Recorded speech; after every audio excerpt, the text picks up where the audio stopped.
ચારોની શરૂઆત કરીએ વાત કરીએ લોકસભા ચૂંટણી વિશે।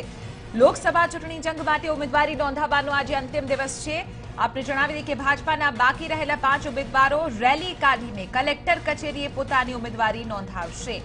બીજી તરફ કોંગ્રેસના બાકી રહેલા 9 ઉમેદવારો પણ નામાંકન ભરશે। આજે બપોરે 3 વાગ્યા બાદ તમામ લોકસભા બેઠકમાં કોનો જંગ જામશે તે નક્કી થઈ જશે। બનાસકાંઠા લોકસભા બેઠકમાં ભાજપાના ઉમેદવાર પરબત પટેલ પણ ઉમેદવારી નોંધાવવાના છે।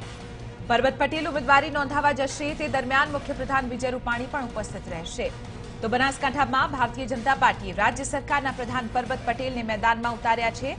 તો કોંગ્રેસ સહકારી અગ્રણી પરથી ભટોડને પસંદ કર્યા છે। મહત્વની વાત છે કે આજે ઉમેદવારીનો છેલ્લો દિવસ છે, એટલે કે જે પક્ષો તરફથી જે ઉમેદવારોની ઘોષણા કરવામાં આવી છે ગુજરાતને અનુલક્ષીને તમામ જે ઉમેદવારો છે તે આજે ઉમેદવારી નોંધાવશે।